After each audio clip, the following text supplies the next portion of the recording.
I'm Dr. Abraham Shabib, and I'm originally from Morocco. I'm the Executive Director of the Italian Diplomatic Academy. In addition to being a major academic institution for those interested in international relations and the diplomacy career, we are also the organizers of the Future We Want Model UN Conference, which we hold in major cities around the world, and now, in the year of COVID, as a global virtual Model UN Conference. We are also a co-organizer of this panel series, along with the Rotary Dare to be Great Global eClub and the Center for SDG Global Education. Africa is very important for the future, not only of Africa, but for the entire world. I don't only say this as an original African. It is estimated that by 2050, Africa will be the home to close to 50% of the world's youngest population. The future of the world will be heavily influenced by what the future of the youth of Africa looks like. To begin this session, I would like to invite Jonathan Cummings to say a few words about the conference in general and our sessions today and tomorrow. Jonathan has served as a Diplomatic Engagement Associate with the Global Peace Foundation, GPF, where his focus was developing the International Young Leaders Assembly, which is a partnership-driven initiative that brings in thousands of young people from all over the world to attend global summits at the World Bank and the United Nations. Currently, Jonathan serves as a member of the steering committee for the Alliance of Non-Governmental and Civil Society Organizations for South-South Cooperation, which is a UN-mandated organization that works with the UN Office of South-South Cooperation to promote the interest of civil society throughout the Global South, which includes Africa.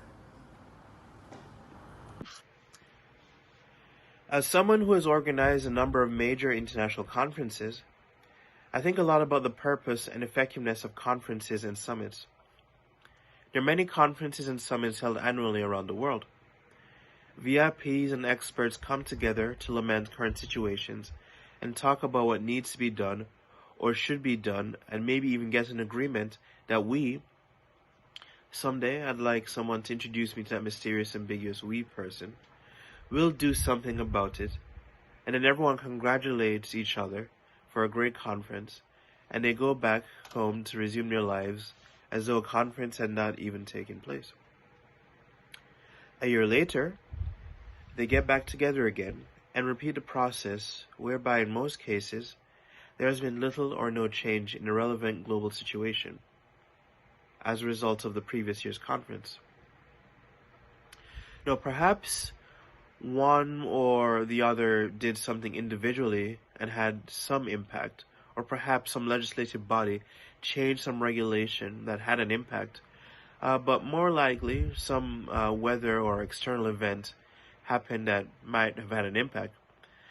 This might include some individual or business inventing something or impacting business success, so on and so forth. It is rather unlikely, however, that the previous year's conference directly led to whatever changed from one year to the next. What we seek is a conference or a summit of people committed to achieving some common goal that results in a plan of coordinated action so that the following year's get-together can start with a summary of how much progress was achieved relative to the previous year's goals. Ladies and gentlemen, it is our hope that our presentation today and tomorrow leads you to see a path that you believe can lead to the achievement of all or most of the Sustainable Development Goals by 2030. And that the belief that you can lead you to act to make that more beautiful, shiny vision of Africa that we all believe is possible. As a minimum, we want you to realize that if this does not happen, it is because you didn't care enough to find ways to make it happen. I wish you a successful Dare to Be Great series today and tomorrow, and that a year from now, you'll get together again to measure real progress that has been made during the coming year. Further, I wish you a successful African Youth SDG Summit in general. Thank you. It is said that when Paul Kagame became president of Rwanda for the first time, One of his first actions was to send teams to study how China, Singapore, Thailand and other countries made so much development progress in such a short time. From that, he developed a vision of where they would like to see Rwanda by a certain date. He then tasked all his ministers to focus on coming up with plans for making that vision real. The bottom line is the recognition that effective action requires people have a vision of where they are trying to get to and a believable plan for how to get there. So, where are we trying to get to? Fortunately, a lot of people have put their heads together and created a vision of where we want to be in 2030. The countries of the United Nations call this the SDGs or Agenda 2030. We call this Vision 2030, and since we are talking about Africa, it is Vision Africa 2030, the Africa that could be if all the SDGs were achieved in all parts of Africa for all people. So, we know where we are trying to get to, but how are we doing in getting there? Almost 40% of the time to achieve Vision Africa 2030 has passed. But how far along are we in achieving the end goal? If we are not on track, what can we do about it? Today, in part 1, the panel will discuss where we are in the process of achieving Vision Africa 2030, how far off track we are, and how the achievement of Vision Africa 2030 needs to be approached.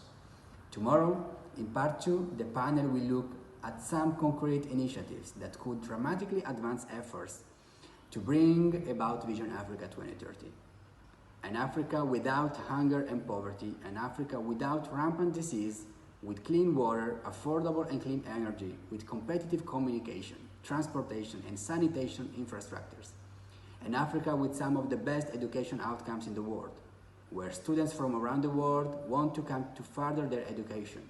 An Africa of world-class thinkers and innovators. An Africa of gender equality. An Africa seen by all in Africa and around the world as a continent of opportunity. With that, let's begin part 1 of making Vision Africa 2030 the reality. I would like to introduce the moderator for today's session, Kenneth Vabuteya. Mr. Kenneth, the floor is yours. Thanks, Dr. Chabib, for that introduction. As mentioned today, today's panel will discuss where we are trying to get to, that is as regards Vision 2030 for Africa. Now, I want us to understand a few things, because now that almost 40% of the time for the achievement of the SDGs has passed, where are we currently? It's very important for us to assess where we are currently. Why are we not further along the achieving of the SDGs?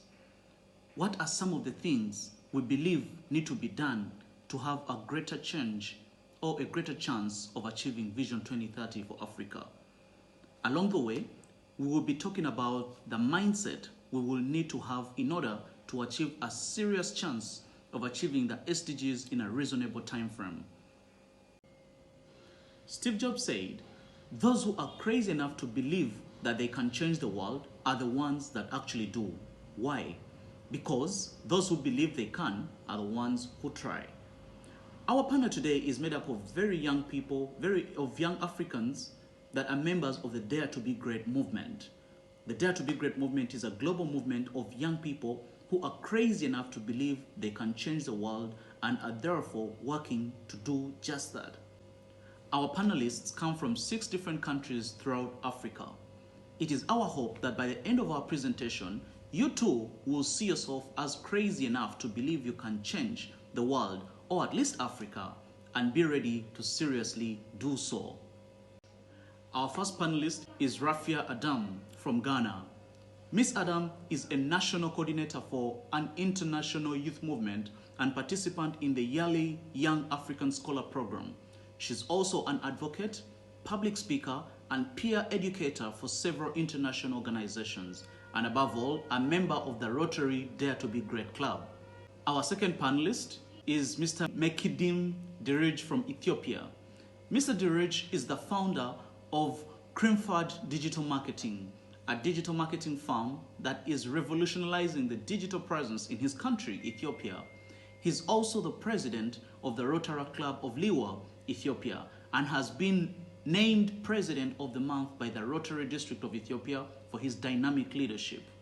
Our third panelist is Dr. Akinkumi Akinlad from Nigeria. Dr. Akinlad is a medical doctor and currently the medical director at King's Central Hospital in Ota, Nigeria. Dr. Akinlad is the founder of Kings and Leaders Network Africa, a global organization that helps in molding the minds of African youth in order to equip them for global relevance. He's also the founder of Homak Africa, a non-profit that provides affordable health care to farmers and rural dwellers. Our fourth panelist is Miss Fernanda Akpu from Nigeria too. Miss Akpu has a degree in history and international relations and has studied international politics in Germany. She has participated in international conferences and been honored for her humanitarian efforts. Miss Akpu will be continuing with her master's degree in international development. My fifth panelist today is Miss Nyanda Tadfo from Cameroon. Miss Tadfo holds a master's degree in journalism and mass communication. She's Cameroon's UNESCO Peace Ambassador and is currently serving as communication officer at the African Union Commission Youth Division. And our last panelist for the day is Mr. Philemon Sikomba from Namibia. Mr. Sikomba has degrees in law from universities in Russia and United States. He has worked at the UN headquarters in New York and is currently doing research for the Human Rights Watch. He is an alumni of the Mandela Washington Fellowship for Young African Leaders. All right, let's begin. We've heard in the introduction that we already have a vision of where we would like to be in Africa 10 years from now. That is Vision Africa 2030. In short, the Africa that could be if all the SDGs were achieved in all parts of Africa and for all the people. That's to say, leaving no one behind. While we probably need to make this vision a little more visual to many people, we believe that this audience understands the SDGs and the vision clearly enough for now. The big question is, where are we in terms of achieving Vision Africa 2030 by 2030? Where are we in eliminating hunger and poverty for all people throughout Africa? Where are we in achieving world-class healthcare and education for all Africans? Where are we in providing every African with clean, affordable water, energy, sanitation, etc.? Where are we in regard to every African having affordable access to world-class communication and transportation for other services like broadband, trains, roads, etc.? And the last question I would like us to ponder about, where are we in providing every African the same opportunities for a meaningful, successful life as anyone born anywhere in the world without regard to gender, religion, tribe, location, etc.? Where are we in dealing with the world's major problems? Let's see what someone who is in a position to know has to say. We are in trouble. My generation has failed, so we count on you. Your generation needs to correct that. Well, there you have it. In all fairness, these are just some select comments taken out of context, but they reflect the gist of what the Secretary General said or repeatedly several times during his talk. He basically said that his generation is not on track to solve the world's problems that need to be solved, and it's therefore up to our generation to solve them before it's too late. They're counting on us. Basically, this experienced generation is not going to solve the problems that could be existential for our generation, so they're now our problems.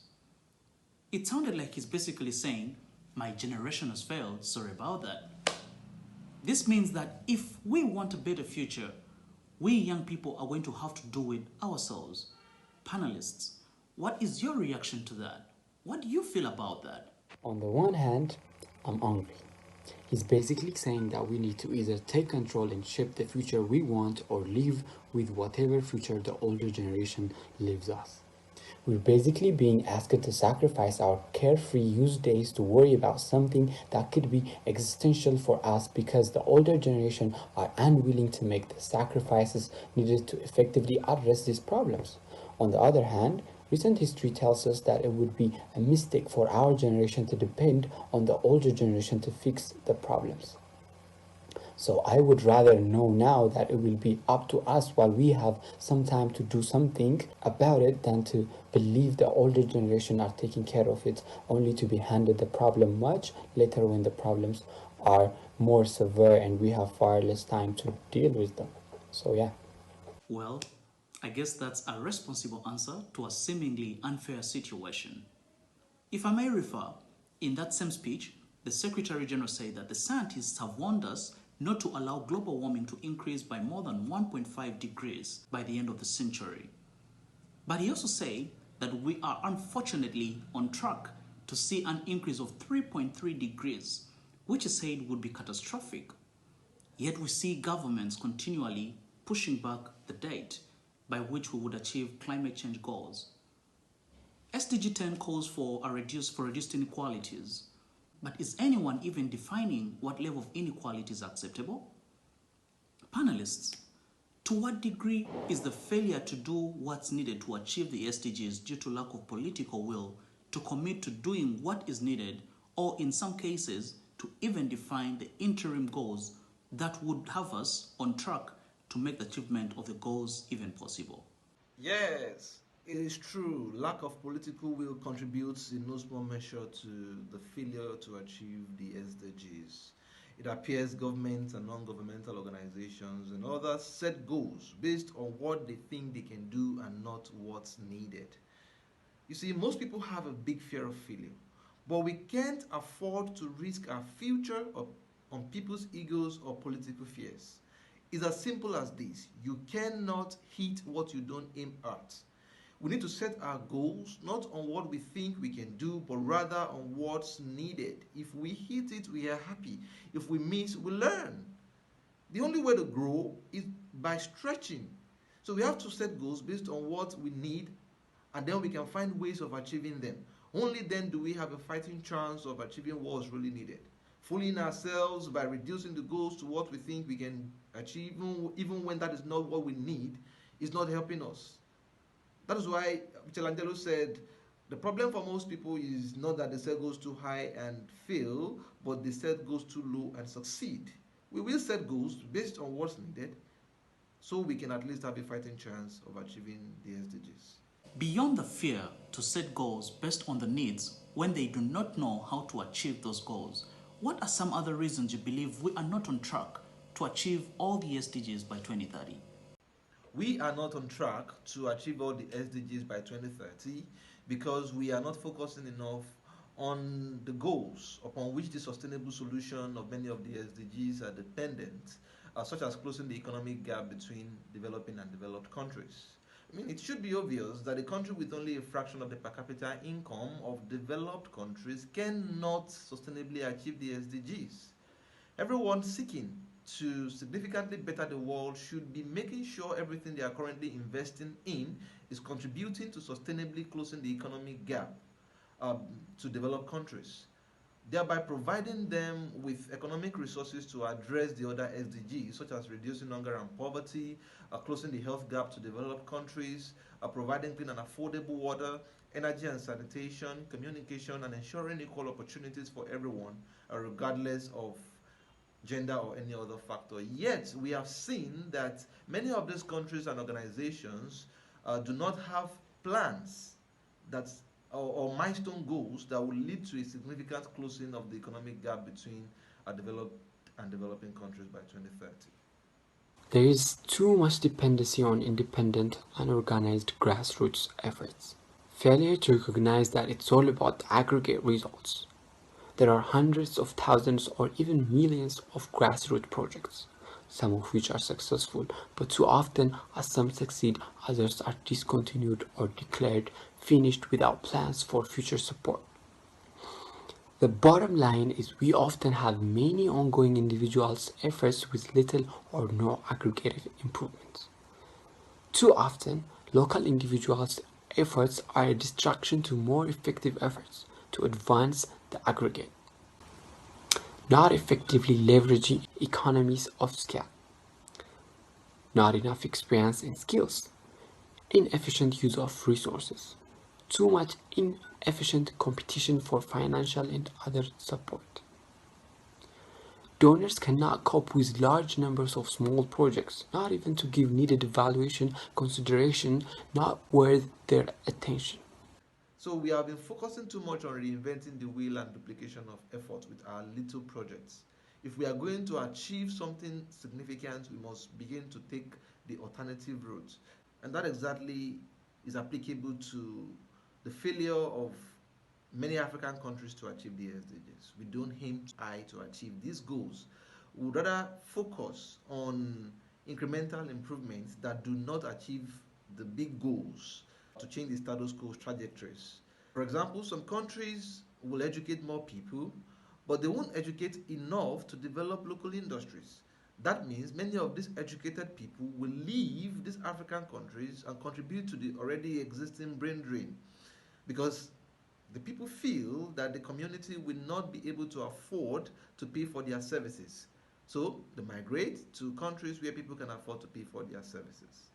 We also focus too much on actions without enough strategic planning, and this is because of ego charity. Donors would rather give because of the feeling, but not because of the impact or the accomplishment of what they are giving.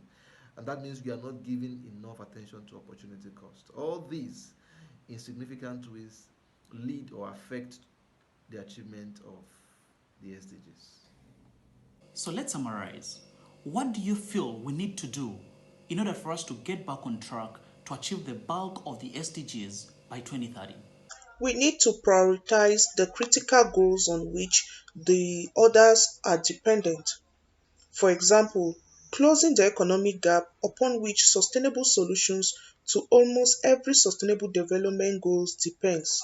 Also, we need to set goals based on what is needed without regard to what we think we can do. Most of the time we look at, okay, that is what I can do. Then you set goals based on your capacity. And that is not what will work for the society or that will solve the numerous problems that we face. So the way to go is to set goals that are high beyond our capacity. Goals that will make us look like, oh, we are super crazy. But we are not. We believe that we can achieve it by having a vision, by thinking that yes, you can, therefore you will. And that is the mindset that will lead us to the success that we want to get to.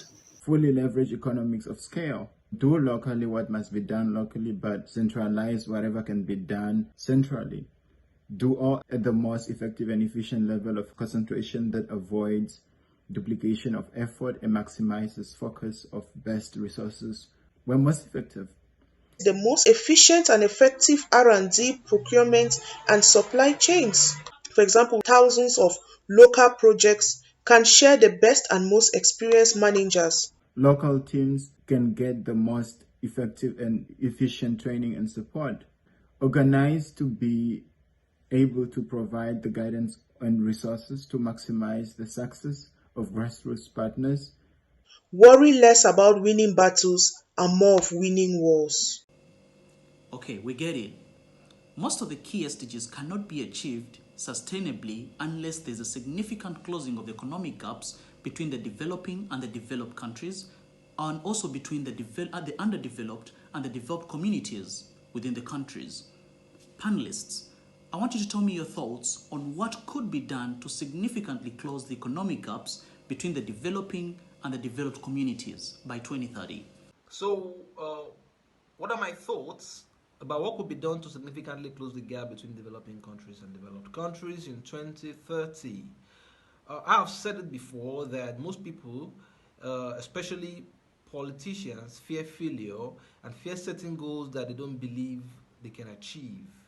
But there are very few leaders that are willing to go out on a limb like former US President J.F. Kennedy did when just a few minutes after inspiring a nation with the statement that the United States would put a man on the moon in 10 years' time, he said that we don't yet know how we are going to do it, but we are going to do it anyway. That is the spirit that would help us close the economic gap between developing countries and developed countries. The key is we must have a goal that accomplishes what is needed Right now, the goal is to find ways to accomplish the actual goals. That means we should state the actual goals we are trying to achieve, and then state that the first sub-goal is to find ways by which we can actually achieve our desired results for the actual goals. We must remember the word of the Nobel Peace Prize winner and former president of Liberia, Ellen Johnson Sirleaf. Size of your dreams should always exceed your current capacity to achieve them. And as we have said previously, it's only when we strive to reach beyond what we know how to do that we grow.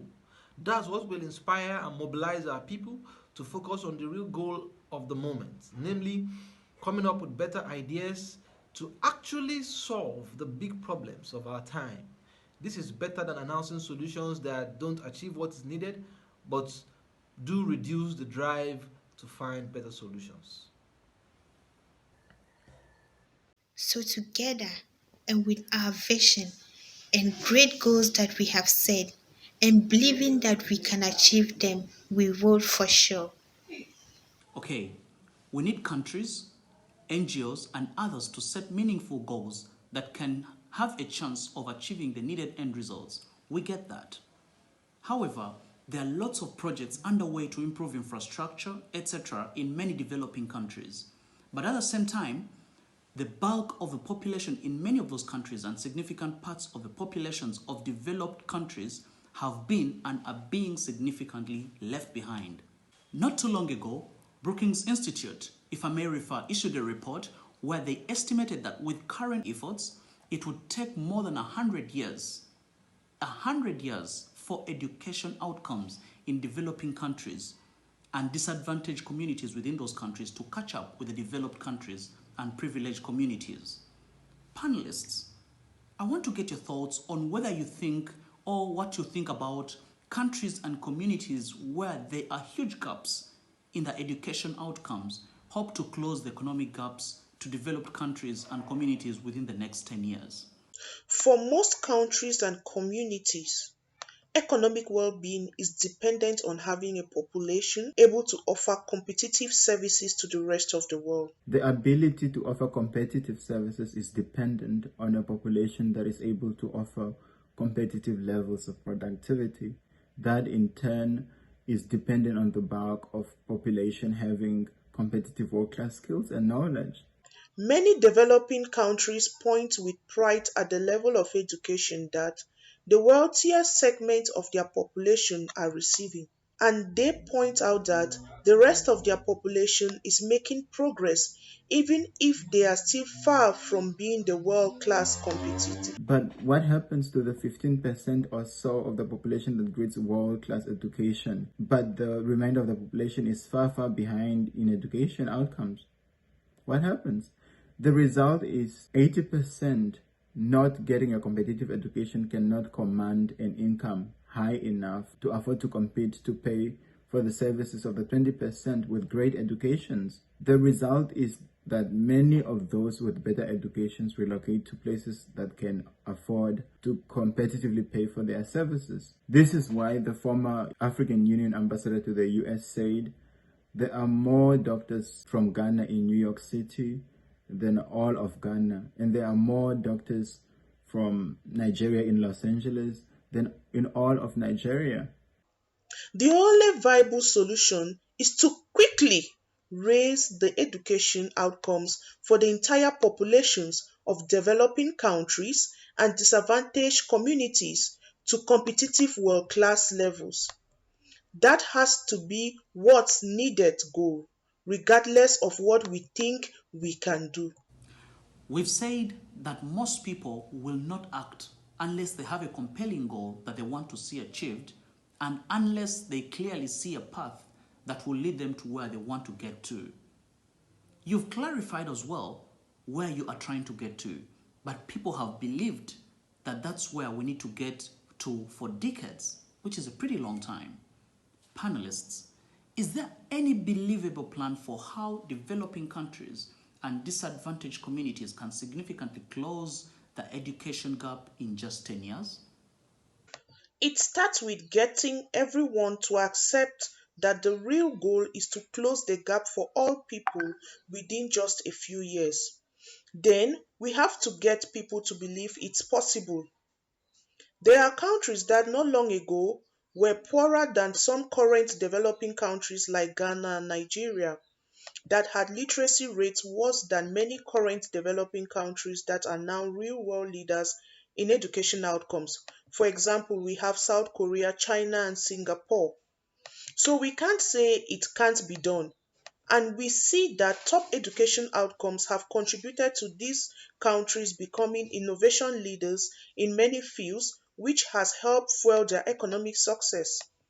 For example, at the time of its independence in 1957, Ghana had a higher per capita income than South Korea. South Korea invested heavily in education. In a little more than one generation, they basically quadrupled literacy rate from 22 to 87%. And today, they have one of the highest tertiary education rates in the world.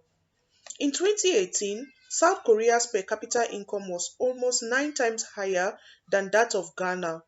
However, when one compares the per capita income of the bottom half of the populations of the two countries respectively, the gap is far and greater. Please note that we are not picking on Ghana as an example of the worst developing countries. In fact, Ghana is one of the most successful countries in Sub-Saharan Africa with regards to education. But this is just to emphasize that the scope of the challenge we are facing.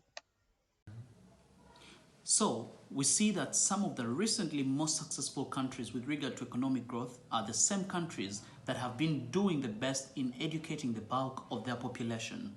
But you still haven't shown there is a believable path to closing the educational gap in developing countries and disadvantaged communities in the next 10 years. I want to hear it from you panelists. Do you want to say something about how these education gaps could significantly be closed in the next 10 years? There are a number of factors that differentiate countries with lower education outcomes and countries with the best education outcomes. These include gaps in education resources and facilities, expectations with regards to level of education young people should and will receive, the amount of effort, the hours, and fervor that the bulk of the population are putting into learning.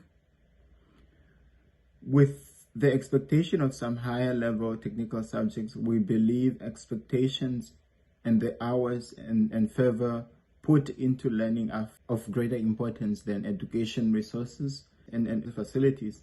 In other words, more important than having world-class schools or teachers is having a population of world-class learners.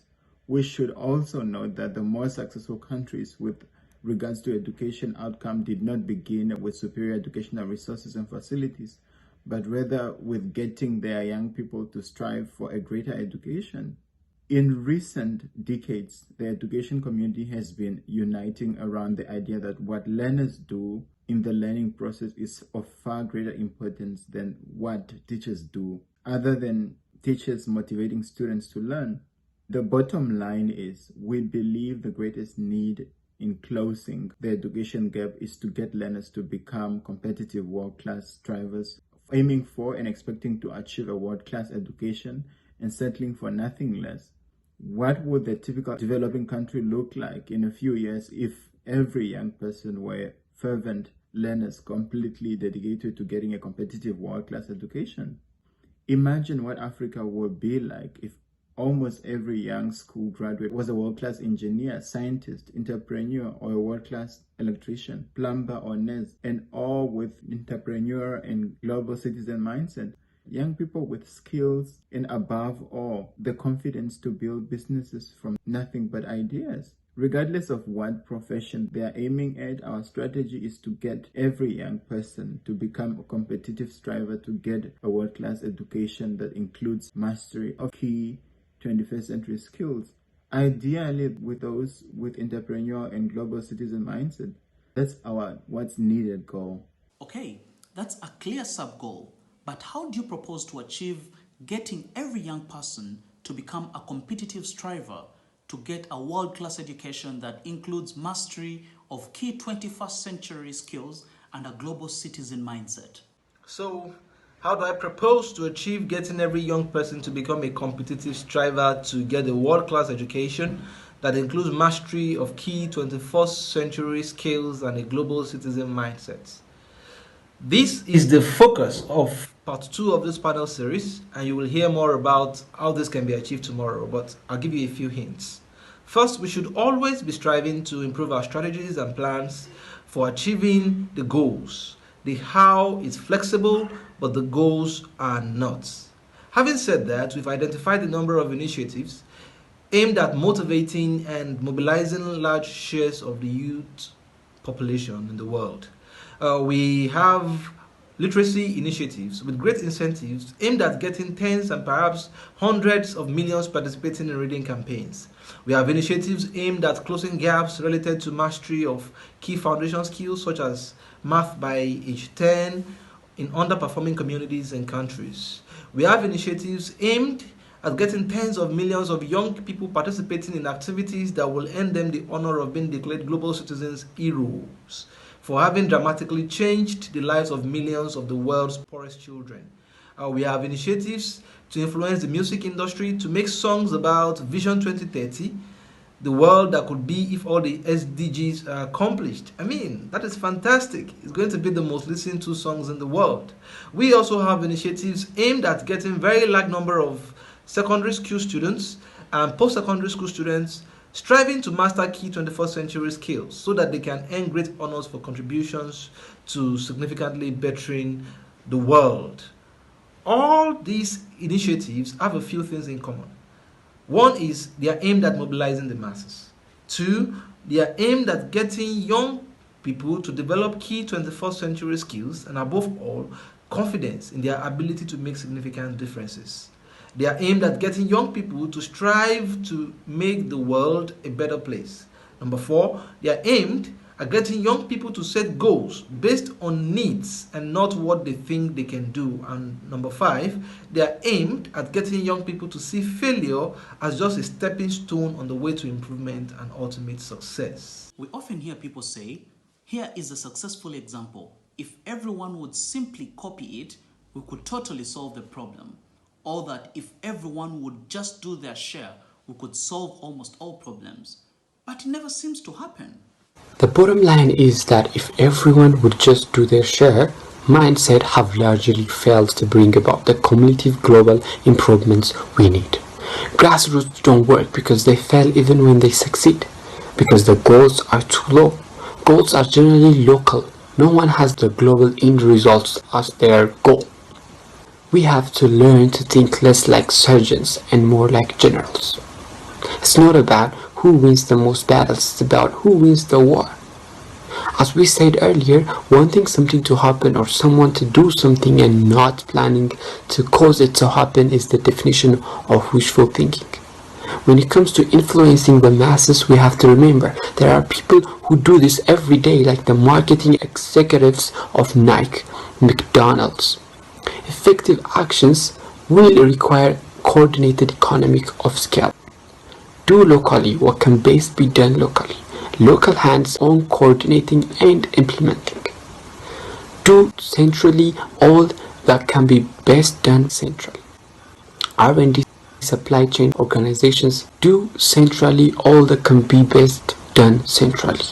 R&D supply chain organization providing local efforts with whatever will help maximize their success from training to hand-on support. Great strategy, but what makes you think you can do it? Especially the part of mobilizing the entire student body of Africa. Yes, panelists. As far as mass influencing people, we agree that it isn't what most non-governmental organizations and others do. Most NGOs are focused on the delivery of services or what they do. We recognize that many of the world's problems are actually related to people's behavior.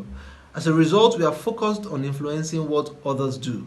We see the need to bring about desired changes in both attitudes and behavior of the masses by getting them to make the needed changes.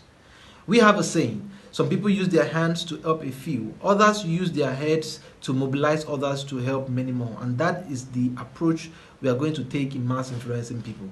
There are many hundreds of thousands of local efforts taking place around the world to bring improvement, and many of them are successful. But then, why do we see so little movement in the aggregate global needle with regard to many of the SDGs? The head of the OECD PISA assessment reported last year, for example, that there have been no significant improvement in global education outcomes in the past 10 years. We believe a key factor in impacting people's behaviors is expectations. With regard to education in Ghana, for example, the Ghanaian president, Nana Akufo-Addo, often says that it is not how well Ghanaian students do against students in other developing countries, but how well they do against the students in countries with the best education outcomes. This requires students to recognize that to compare well against the students of the most successful countries, they will have to put in effort comparable to the effort put by the students of those successful countries, and do so enthusiastically, even if that is close to 13 hours a day. Remember, we don't have to yet know all the answers. We only have to be committed to doing it anyway. And we have to be committed to not let failure on any aspect deter us. As was repeated among Nobel Peace laureates, we never fail. We just learn and improve. Or as others have said, it is not how often you get knocked down that counts, it is how often you get back up. Never forget, the only thing that's truly impossible is that which is not attempted. Those are some inspiring comments. I believe you actually have a formula that could result in widespread engagement of the masses and bring about massive change in the world. Thank you, panelists, for your positive attitudes and the belief that Africa can become a continent of competitive engineers, scientists, entrepreneurs, innovators of all kinds in less than a single generation.